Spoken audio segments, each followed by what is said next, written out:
All right, good afternoon and welcome to the University Religious Center. Hi everyone. I'm so happy to see you and to be here in real life. I'm Vanessa Gomez-Brake, the Associate Dean of Religious and Spiritual Life. And once a month, during this Wednesday lunch hour, we get to listen in as fellow Trojans reflect on their values, their beliefs, and the motivations that have shaped their lives. So this speaker series represents a creative solution to an important problem in the university setting. It's that separation of intellectual life from the personal and the spiritual. What matters to me and why offers the Trojan family an opportunity to hear from USC faculty, staff, administrators in a different way. Rather than lecturing on their area of expertise or research, we invite speakers to share their life journey with us. I'm delighted that today we get to hear from our colleague and friend, Jonathan Wang. He was one of the first people I met when I began working at USC in the fall of 2017. I had just moved to LA from the Bay Area, and my colleague, Gerald Adamos at Stanford's Asian American Activities Center said, "You absolutely have to connect with this guy." I was pleasantly surprised then when I saw he was nominated to speak in this series. So if you know someone who is similarly awesome, a fellow Trojan on this campus that you would love to hear from in the future, please nominate them. You can do so by visiting our website, that's orsl.usc.edu. Additionally, you can visit our website or our YouTube channel to view recordings of many of our past speakers, which we've got some amazing Trojans on this campus, so you definitely should. All right, before we transition to the main program, I'd like to make a few announcements as well as tell you about a few upcoming events. Let's see here. And you can see some flyers by the front door if you want to grab one on the way out. Probably the most popular of all our offerings here at the Religious Center, it's Community Dog Party.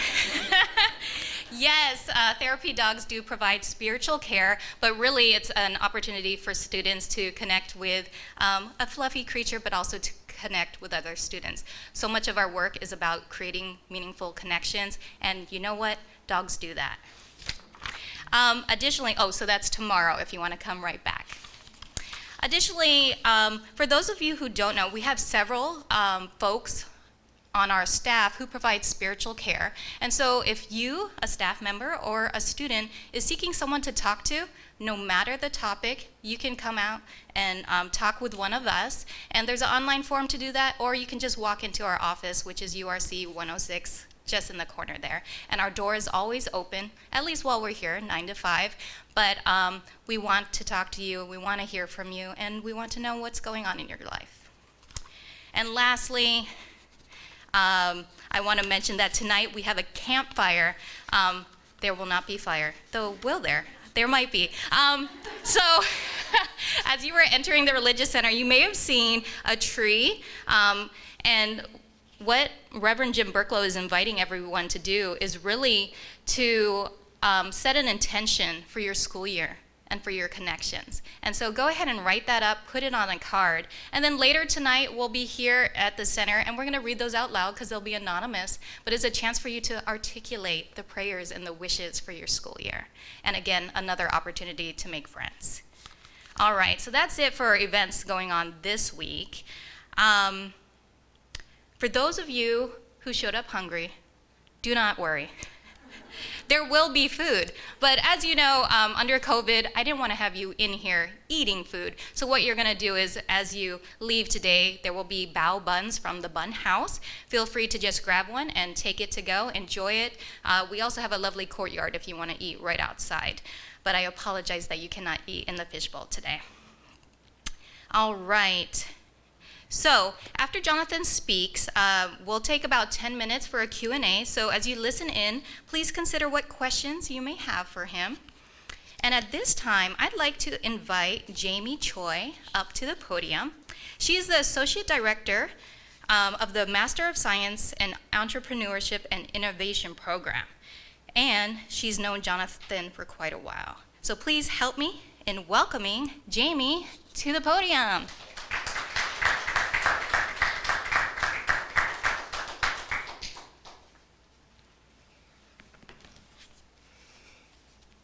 and good afternoon.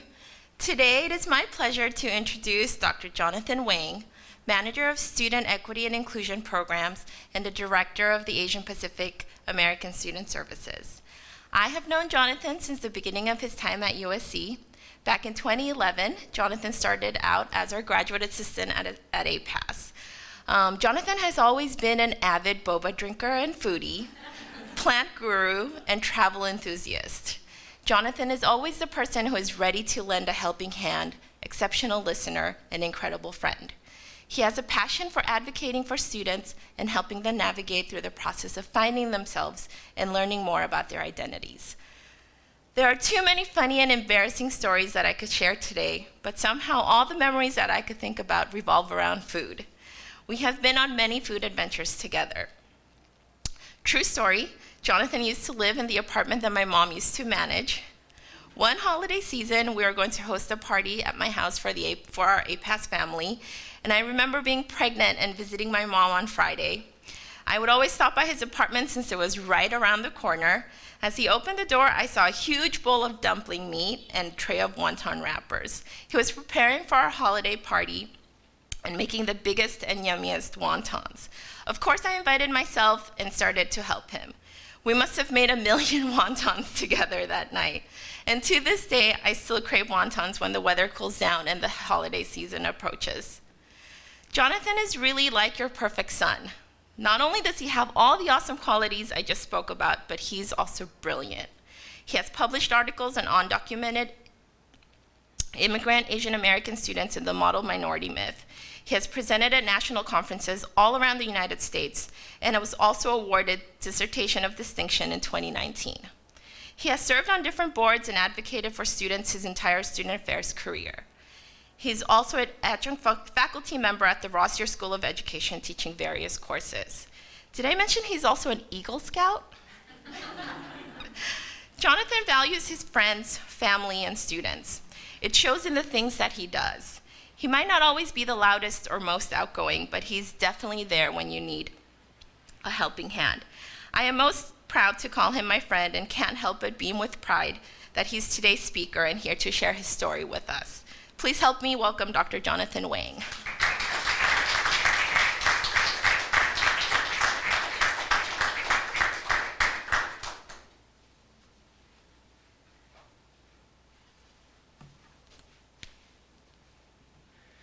Hi, folks.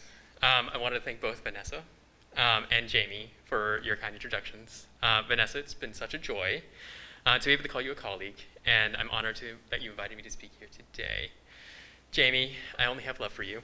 You were one of the first people to invite me to APAS and USC way back when your son was just an infant, and I helped you clean up after an event, unpaid and not yet started. But it's okay, because HR, I was actually a volunteer, it was fine. You are such an amazing person and an inspiration to me, and I'm honored to call you my friend. To those here, I want to thank you all for joining us and being part of this time and supporting the amazing staff at the Office of Religious and Spiritual Life. They do many great things for our community, including accepting our students for just who they are. Special recognition for my folks at Student Affairs and my team at Student Equity and Inclusion Programs, as you all have been working tirelessly over the past few months through this pandemic to try to ensure that our students, our communities are healthy, happy, and connected, and I can't do this work without you all. When I first reflected on what matters to me and why, I was conflicted on why I was even qualified to answer the question. Being on the same flyer as a MacArthur Fellow, Dr. Molina, and USC President, Dr. Fault, really just puts your life in perspective.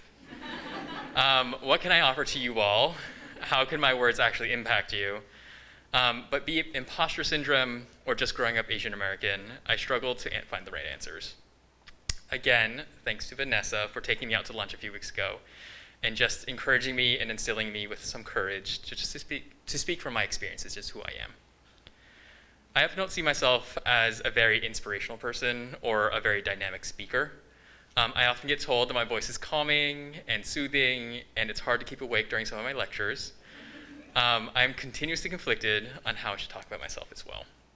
And I'm sure if you talk to a professional, they would say that I'm not actually conflicted, I'm just conflict avoidant. I'll talk about everything else before I actually talk about myself.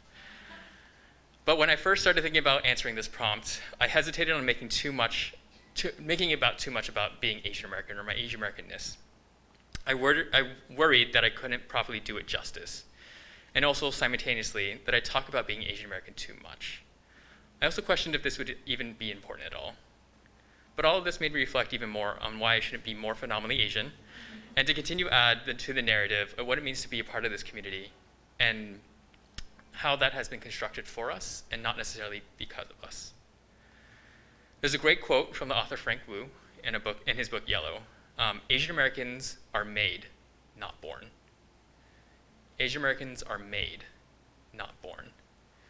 Sumi Pendekor, my first boss at APAS, challenged me to think deeply about this quote. I have since used it numerous times with students, inviting them to think more about what it means to be Asian American. While the answers are complicated and incomplete, I do want to recognize the work of activist and community leaders that continue to challenge us to think about what it means to belong in American society that positions us, repositions us, and sometimes depositions race and identity in ways that maintain those who are in power. I stand before you as a 6-foot-tall Asian American and someone seemingly unable to hide from a crowd of people. Honestly, when I visit my mom's homeland of Taiwan, I can easily peer over everyone's heads, especially in the subway. Sometimes I play a game of seeing if I can lock eyes with someone else who can actually peer over everybody else's bald spots, and we kind of do a silent nod of like, yeah, we're really tall here. But on the inside, I'm a super strong introvert, a person of very few words, and someone who enjoys spending time in the presence of others and always listening, but not always interacting and talking with folks. This contrast to who I am on the inside versus who I am on the outside, I think speaks to my existence as a second-generation immigrant, a first-generation college student, the eldest son to a single mom, and a Taiwanese and Asian American. As I continue to reflect, I find myself fixated on my family's journey to the United States, occurring because of my grandmother's escape from to Taiwan during the Second Sino-Japanese War, my family's living through Taiwan's martial law, or what they call white terror, and the repositioning of United States immigration laws during the Civil Rights Movement. How my family's history has shaped me has always been an interesting tale of picking up random tidbits of information from various family members and piecing it together on my own. My grandparents' life through World War II, the Chinese Civil War, and living in Taiwan have been an exercise of understanding the history and politics of the time and figuring out where I fit into most of it. One of the fondest memories I have is of my grandmother, sitting us all down as her grandchildren and just recounting her experiences. Her harrowing experiences having to pretend to be a boy and traveling through China, trying to escape the Japanese imperialist military. Before I go a little bit further, I feel like I should also explain my job a little bit. Jamie had a great introduction of kind of what we do at APAS and who I am, but I have had the honor of working at APAS for now 11 years. I started as a graduate assistant, hired by Sumi, Jade Agua, and Jamie. Then I moved on to becoming an assistant director, a program manager, and now I'm the manager for student equity inclusion programs with Nadia. I have sought out to learn more about my identities and how are they shaped by this world, and how have they influenced my decision making and my understanding of it. In each of these roles, I think my mission and goal has always been clear to me: provide the best support I can to an increasingly diverse and dynamic community. Guiding Asian American Pacific Islander students often requires me to reflect on the meaning of what it means to be a part of this community. After almost 2 years of trying to figure out what it all means in the context of a global pandemic that has targeted Asian and Asian Americans, I found the writing of Northwestern professor Yi Young Yu speaking to our university's policies particularly poignant. She writes, "This failure to see Asian Americans outside of nationally recognized acts of anti-Asian violence demonstrates that they see diversity and racial difference as lack. Only when we can be depicted as victims do they see us." What matters to me through all of this has been our commitment to allow our students that we serve the opportunity to learn about who they are in the context of racism, oppression, and discrimination, but also in the context of empowerment, self-recognition, and love. One of the opportunities that I have had at APAS is to have conversations with other Asian American Pacific Islander students on their own lived experiences and their own histories. We were one of the few places on campus where we were able to see a student learn about their racialized selves and the context of their own histories. I do want to shout out our friends at American Studies and Ethnicity, here at Office of Religion and Spiritual Life, and some others who are also doing this amazing work. Y'all are really holding it down. One of my favorite weeks at my job is in the fall, when I get to go to our circle leadership sessions and do a rapid Asian American Pacific Islander history presentation. It's a really fun fact, I actually get to do that next week with a few sessions, so I'm actually excited for that. I don't pretend to do hundreds of years of history for dozens of ethnic identities any justice in a 2-hour session. However, what I do get to do, and what I'm proud of, is to help students connect some of those dots. Understanding Asian American Pacific Islander history and the context of these historical events can be really new for some of these folks.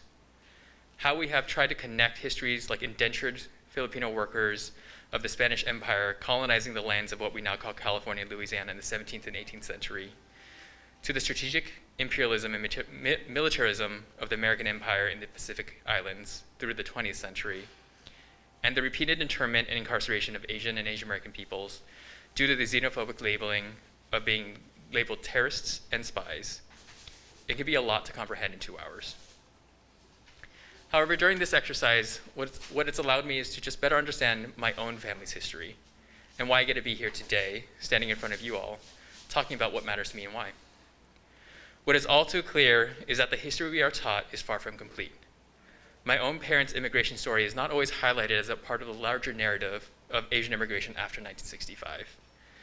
While most of us know of the Chinese Exclusionary Acts and the creation of the Asiatic Bar Zone that prevented a whole region of people from immigrating to the United States by 1924, some of us aren't taught why or how the reversal happened. Far few of us realize the context of the 1965 Immigration and Naturalization Act during the height of the Civil Rights Movement that allowed for the immigration based on broadly 2 areas: immigration by profession and family reunification. For my mom, her brothers and sisters, or my aunts and uncles, sought out lives in the United States as students, professors, engineers, accountants, and business people. They found their way to various corners of this country and found success through their pursuits. As newly minted citizens, they were able to sponsor my mom and grandparents through the family reunification process that allowed them to come to the United States and try to restart their lives. Both my parents worked in the food service industry, owning a Chinese restaurant that my younger brother and I called our second home. We would hold ourselves up in the small office space at the front with a cash register or in the kitchen when it was slow. On weekends, that's how they afforded to care for us. And on weekdays, my grandmother, almost like a third parent to us, lived with us and cared for us during the week. We didn't really have folks to check our homework, made sure that we read books, nor really helped us with any projects. What we depended on was the generosity of those who could provide support for us, and of Kumon, an after-school math program to get through school. Fun side note, when I talk about Kumon, it always seems to be a solidifying Asian American experience of somehow involving going to after-school programs like that, or something like it. And also, too, a fun note is that as a kid, I really hated doing Kumon. So much to the fact that one time I tried to use book paste to glue together the practice sheets in an attempt to avoid having to do algebra. And what I learned is that while I do love math, I just love avoiding having to do math even more. Back to my Chinese restaurant roots. The New York Times recently actually had a profile a few years back on the demise of many Chinese restaurants in the United States. My parents, like others, never wanted me to continue the family business and had very different hopes and dreams for both my brother and I. They never found the food industry glorious, even though it shaped our family's lives. My mom was adamant that we'd find different pursuits in life and not be mired in a fantasy of the world we all knew. It's certain that all that has happened to my family and the decisions made after is why I'm here in front of you today. A product of the US government changing its immigration policies, a lover of Chinese food and cooking, and a dutiful son. However, as I connect and reconnect myself into the timeline of US history, I remind my students of how fragile our connection to this country is. that in the span of a few months, we could be propelled into a national discussion on anti-Asian American hate and violence. And I often find myself at our annual Circle Leadership Retreat, counseling students through the realization that we only belong here because those in power allow us to belong here. At one point or another during the past 11 years I've put on this retreat, I've been compelled to share my story with our students and the belief that the United States actually took my father away from me when I was 11. My dad died of a heart attack after a long day of work. While I saw my dad as a superhero that he was, the reality was that he had little access to health care, worked 12+ hour days, 6 days a week, and had to keep making money to help us survive. Well, while he was granted a different life here in the United States, it also took a great toll on him. What I see now is the firm hold of money and capitalism, the subtle racism against Chinese restaurants and Chinese food, and the lack of access to healthcare and health. Now, 24 years later, I'm not as heartbroken as I was as a 6th grader, but I'm still plenty confused and conflicted. Would life have been different for me and my family if they had not chosen to immigrate here? We live in a narrative we create for ourselves, believing in the promise of some sort of American dream, internalizing it so much we don't realize the sunk costs that we have also internalized with it. When I connect and reconnect with our students, it's often because of their Asian American selves and that Asian Americanness being put into question. These points of inflection and reflection allow us to sit in a space together to try to figure it all out. As their guide, who is also just trying to figure it all out, I work with them on creating a map to help them navigate their identities. Race is just one facet of our complex lives, but it sometimes and somehow always plays an outsized role for some of us. When I think about our leadership retreat, a few students always surface to the front of my mind. I remember counseling 2 brothers who, just like my brother and myself, were just trying to figure out how to make their parents proud while also trying to be who they want to be. Another student who was working through their internalized homophobia that was ingrained in them since childhood and just needing someone to sit with them and offer comfort. And of the transracial adoptee who was just trying to figure out their own place in their life while confronting that some of their truths were just hidden away from them. And lastly, to my many student leaders who helped put on the retreat with me, each of them sharing a unique perspective and understanding of what it means to be American and Asian American. What matters to me as I reflect upon the past decade of doing this work at USC is the opportunity to just allow students to exist as they are and who they want to be. As we all are just learning more about ourselves, our identities, and relationships to ourselves, we have to give ourselves the grace to learn. My favorite times are often when I sit with the current students, old students, and others, and just talk about who they are. I often invite folks in our workshops to engage in the cycle of unlearning, learning, and reinforcing what we just learned in a quest just to be whole. I leave with you this as we close our time together. One of the activities that we do on a retreat asks us to think about the values we have in our life and that we hold dearly to ourselves. Often our students talk about their values of integrity, trust, honesty, and love. In a series of prompts, we start asking students to shed these values until they're just left with a choice of 2. The last prompt asks them which of the 2 do they want to pass on to their future selves and to society. I ask you to reflect on that question too. What is that value you hope to pass along to others after you? What does it mean to have our values when we have to try to fit into a mold that doesn't always accept us for who we are? What is it about society that sometimes forces us to make these decisions that are often impossible? For me, my ending value has always been family. Family is whatever form that the value takes, whether it's with my mom, my brother and sister-in-law, my partner, with my friends and my colleagues, with my students. After a 1.5 years of living in constant fear of losing my family, I hope that I am able to invite you into mine and that we can continue to care for each other. Thank you all for being here today. Thank you for being part of the family. Thank you for those students that have allowed me to be part of their lives. In whatever way, big or small, you are all family.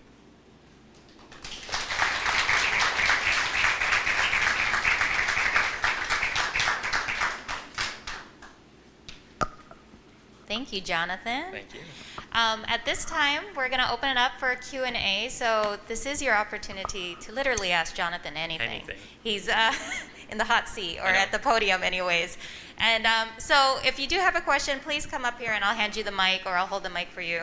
Yeah, let's explore Jonathan a bit more. Love it. Here's one question that I usually get, just given my role at USC, and I'm curious about yours. Yeah. Had you ever imagined that you would be in this role at a private university doing what it is that you do? No, I would never imagine this. One, so my mom, fun fact, my mom actually believes in trying to divine your future. And so what she had me do was actually meet with the spiritual master and try to figure out what my life would be like and planning that out. This was before I entered college, and so I actually was told you should be in business, you should do business type things to make you a lot of money and great things like that. Great. Obviously, I did not do that. I'm here today because I think what really impacted me more so than anything else was just my love of wanting to support and help others. And through that, I also realized that I never actually connected with my Asian American or Taiwanese American self going through college, going through university. It was never something I pursued. It was never something I actually contemplated or critically analyzed until I got here to USC.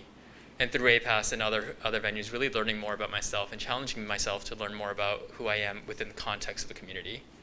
And so I think that's where I grew that opportunity to really think more about why I'm here and why I'm so passionate with the work I'm doing.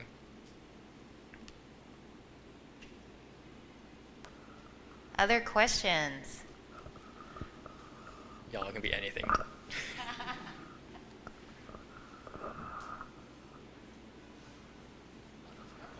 Hi, Glenn. Hey, Jonathan. Thanks very much for sharing your perspective and your values. And I think they really come across when you're working with the students.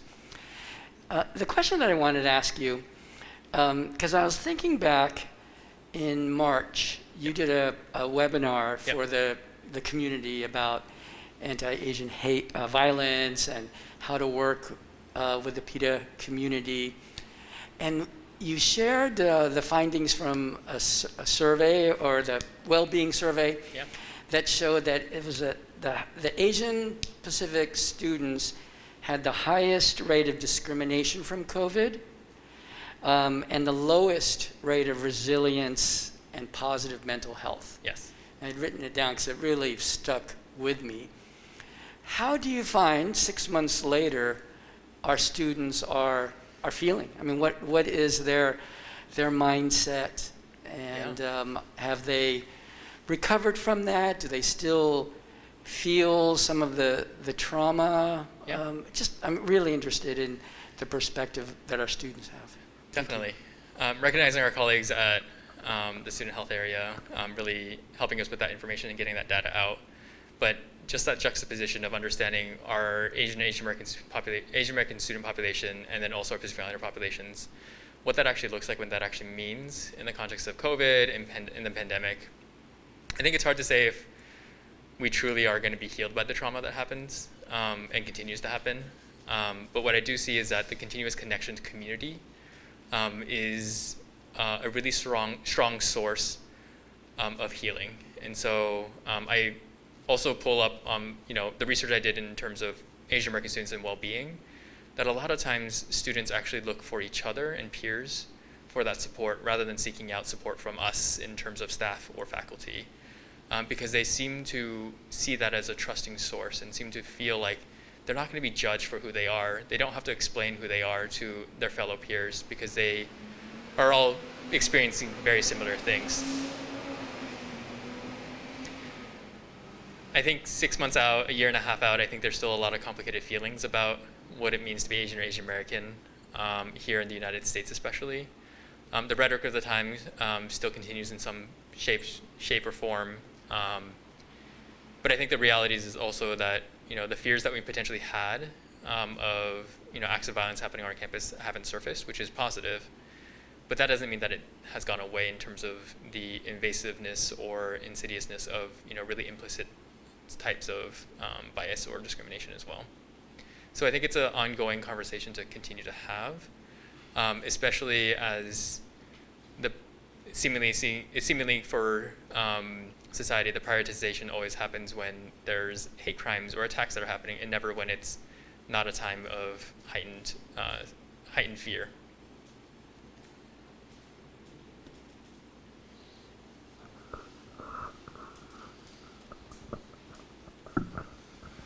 Hi, thanks. I'd like to hear more about your personal journey, if you would be willing to share that. You know, what kind of spiritual upbringing did you receive from your mother, and what kind of course did you wend in your education? What were you thinking about becoming? I hear you teach it in the education school, so you know, just a little bit more bio information. Yeah.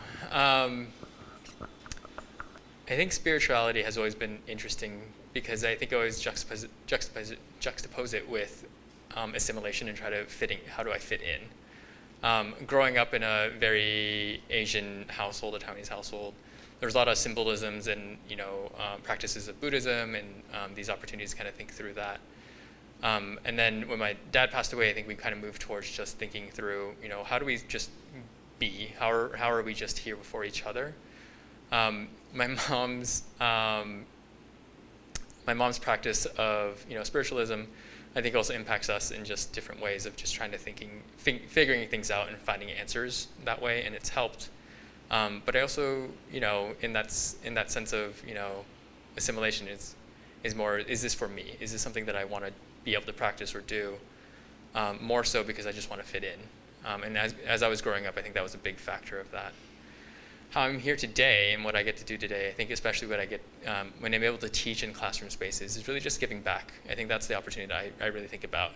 I teach in the program that I actually started here at USC, so the PASA program, which we have some PASA students and PASA grads here. And that's just a joy for me to be able to kind of connect back with those same students that I was sitting in their seats, learning a very similar curriculum. It's been updated, but learning a very similar curriculum to really think about how do we impact the work that we're doing here in higher education, in universities, in student affairs. And so just that opportunity to continue that, I think, has always been a unique opportunity for me and a special sense of joy.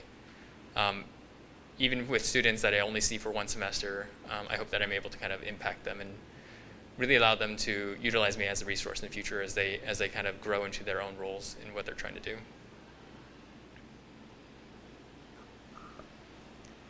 Yeah, could you come closer here?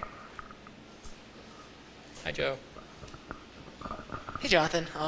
First of all, I just want to say thanks for just all the ways in which you served our community. I mean, Yeah. I'm in Circle, I'm in Scape. I receive from you all the Love time. it. So you're Yeah. you're awesome. I think with that said, I know you spent years and years talking to and serving and really being part of the lives of college students like myself. But you've also been a college student yourself too. So I guess I was just wondering, right? Let's just say, I don't know, alien space vets came over and said, okay, you can redo your college experience. Oh my gosh. What would you do differently? That's a great question, Joe. I think I would try to be more honest with myself and just trying to really not shy away from who I am ultimately. I think there's a time in many folks of color's lives where we try to pretend that we're not part of that community. Whether from external or internal influences, and just kind of figuring that out for ourselves, but leaning into more of the community that was built around me, really challenging that a little bit more and really leaning into that. I never went to the multicultural center at UC San Diego. That's where I went for undergrad. I went in there a handful of times to see a handful of people and just do a handful of programs. But to be in the work that I am doing now in a cultural center and really reinforcing that, for me, it's more, I wish I would have done that earlier, but now that, because I can't go back, no aliens are going to come and swoop me away, to allow for students to really just engage with us and really be there for them, because I hope that they get that opportunity that I never really had when I was going through the same or very similar experiences.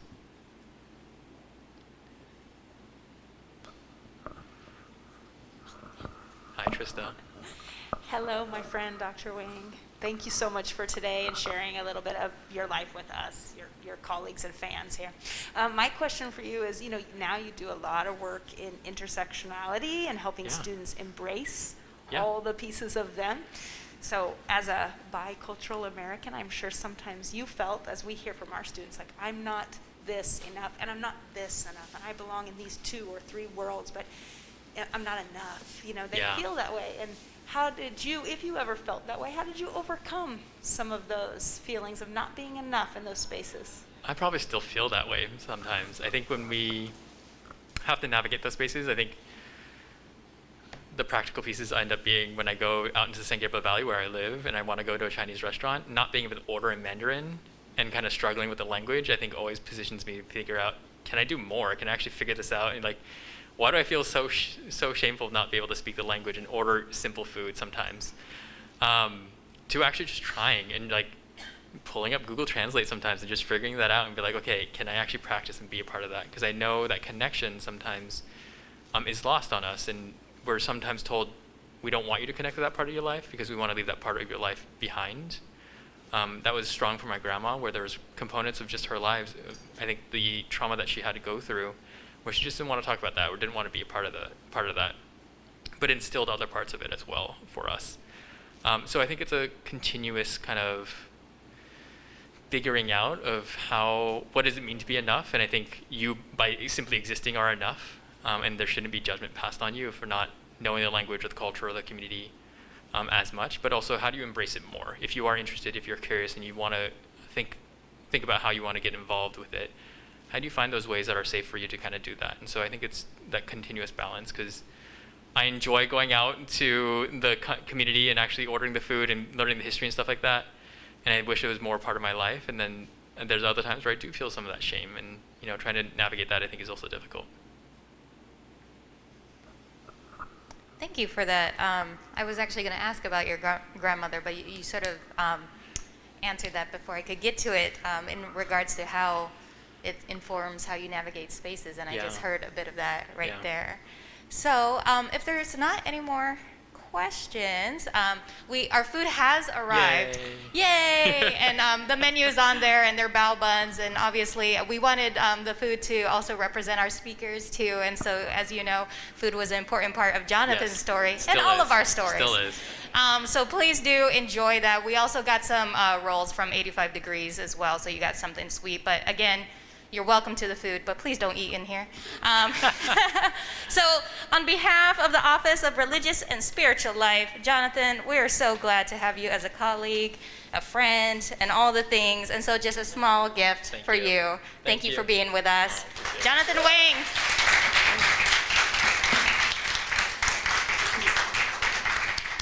Thank you all. Appreciate it.